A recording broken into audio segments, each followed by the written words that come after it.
Krishna Krishna Hare Hare, Hare Ram Ram. Neuvième chapitre. Mère Yashoda attache Shri Krishna. Un jour, voyant sa servante empêchée par différents travaux, Yashoda se chargea elle-même de barater le beurre. Et pendant qu'elle actionnait des deux mains la baratte, elle chantait les divertissements d'enfance de Krishna. Elle se plaisait à penser à son fils. Le haut de son sari serrait sa poitrine, et par l'amour intense qu'elle ressentait pour son fils, du lait goûté de ses seins balancé au mouvement de son dur labeur. Les bracelets à ses poignets, entrechoqués, tintaient. Ses pendants d'oreilles bougeaient au rythme de ses seins. Sur son visage brillaient des perles de sueur, et les fleurs en guirlande qui ornaient sa tête s'éparpillaient çà et là. Devant cette belle image, Shri Krishna apparut comme un enfant. Il avait faim, et par amour pour sa mère, il désira qu'elle interrompe sa tâche.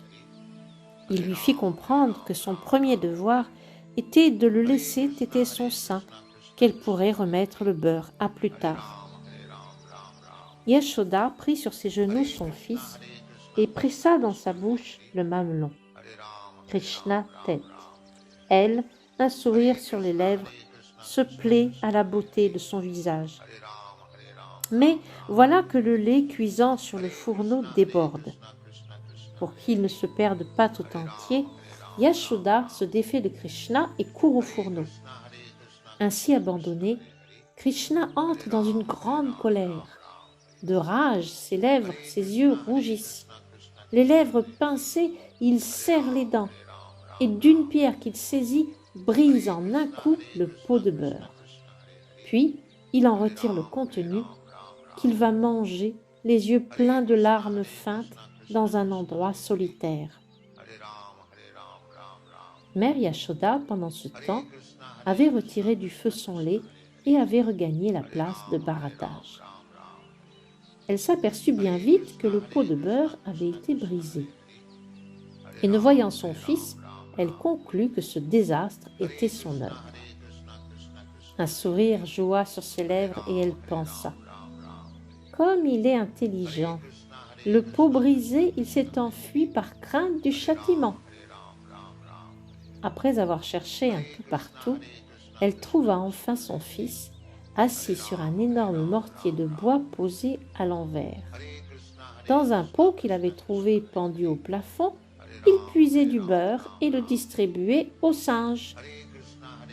Yashoda vit Krishna jeter tout autour de lui des regards furtifs, de peur qu'elle ne vienne. Il était conscient de mal agir. Derrière lui, Yashoda s'approche à pas de loup, un bâton à la main. Krishna, cependant, ne tarde pas à s'apercevoir de sa présence. Sans attendre, il descend du mortier, plein de frayeur, et s'enfuit. Yashoda le poursuivit dans tous les recoins. Elle tentait de capturer Dieu, la personne suprême, que ne peuvent même approcher par leur méditation les plus grands yogis, ou encore Dieu, la personne suprême, Shri Krishna, lui que n'arrivent à saisir ni les yogis, ni les philosophes enclins à la spéculation, jouait tel un enfant pour le plaisir du grand bhakta qu'était sa mère Yashoda. Celle-ci, cependant, que freinaient sa fine taille et sa légère corpulence, eut bien du mal à saisir l'enfant qui courait bien vite. Cependant, elle tâchait de le suivre, le serrant d'aussi près que possible. Sa chevelure s'éparpilla sur ses épaules. La fleur qui l'ornait tomba au sol. Bien qu'épuisée, elle rejoignit enfin l'espiègle et le captura. Lorsqu'elle l'attrapa, Krishna était au bord des larmes. Il frotta de ses mains ses yeux enduits de fard noir. Et quand il vit tout près le visage de sa mère penché vers lui, ses yeux roulèrent de frayeur. Alors, Yashoda, comprenant que sa peur devenait excessive pour son bien, voulut la dissiper. Qui au monde désirait plus le bien-être de cet enfant ? Elle pensa donc: si l'enfant a trop peur, j'ignore ce qui pourra lui arriver. Et elle jeta au loin son bâton. Mais tout de même, pour qu'il ne reste pas impuni, elle pensa lui lier les mains avec de la corde. Elle ne savait pas que nul ne peut lier Krishna, Dieu la personne suprême. Pour elle, il était son petit enfant. Elle ignorait être le sans limite, l'omniprésent. En lui, ni intérieur ni extérieur, ni début ni fin.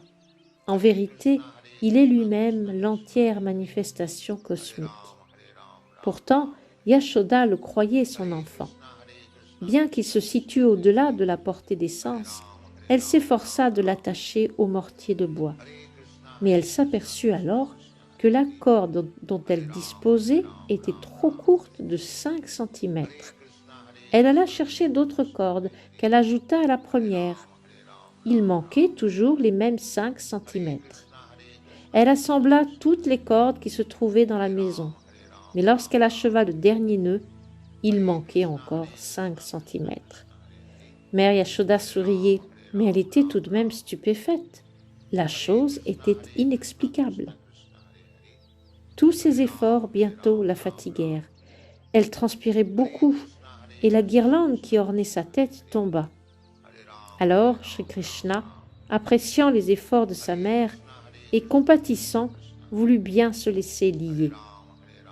Krishna, jouant le rôle d'un enfant ordinaire dans la maison de Yashoda, se livrait à des divertissements qu'il avait lui-même choisis. Certes, nul ne possède sur Dieu, la personne suprême, un contrôle quelconque. Le pur bhakta s'abandonne aux pieds pareils au lotus du Seigneur, lequel est libre soit de le protéger, soit de le détruire. Pour ce qui le concerne, le bhakta, dans l'une ou l'autre situation, n'oublie jamais sa position d'âme soumise au Seigneur. Mais aussi, de son côté, le Seigneur éprouve un profond plaisir spirituel à se mettre sous la protection de son dévot. Et un bon exemple en est la manière dont il s'abandonnait à sa mère Yashoda. Krishna accorde au bhakta diverses formes de libération, mais la bénédiction qu'il répandit sur mère Yashoda, nul autre jamais ne l'a reçue, pas même Brahma, Shiva ou la déesse de la fortune. Dieu, la personne suprême, connu comme le fils de Yashoda et de Nanda Maharaj, ne se laisse jamais vraiment connaître des yogis ou des gyanis, lesquels ne peuvent non plus l'apprécier en tant que source suprême de tout plaisir. Mais avec quelle facilité il se donne à ses dévots. Après avoir lié son fils, mère Yashoda reprit le cours de ses devoirs ménagers. Retenu au mortier de bois, Krishna pouvait voir devant lui 2 arbres, dits Arjuna. Alors la source de tout plaisir, Shri Krishna, se dit en lui-même: d'abord, Yashoda Mata m'a délaissé sans que j'aie eu mon comptant de lait. J'ai donc brisé son pot, puis offert en charité les réserves de beurre aux singes. Et voilà maintenant qu'elle me lie à un mortier de bois. Je ferai donc quelques tours plus malicieux encore. Et il pensa qu'il déracinerait les 2 grands Arjuna. Toute une histoire s'attache à ces 2 arbres. Dans leur existence antérieure, ils étaient les fils de Kuvera, Nalakuvara et Manigriva. Et par grande fortune, voilà que le Seigneur a porté sur eux un regard. Le grand sage Narada les maudit, mais c'était pour qu'ils puissent recevoir plus tard la plus haute bénédiction, voire Shri Krishna. Cette malédiction-bénédiction, il la devait à leur oubli des règles védiques sous l'effet de la boisson. L'histoire en sera contée dans les pages qui vont suivre. Ainsi s'achèvent les enseignements de Bhaktivedanta pour le 9e chapitre du livre de Krishna intitulé Mère Yashoda attache Shri Krishna. Hare Ram, Ram Ram, Hare Krishna, Krishna Krishna, Hare Hare. Hare Ram, Ram Ram, Hare Krishna, Krishna Krishna, Hare Hare, Hare Ram,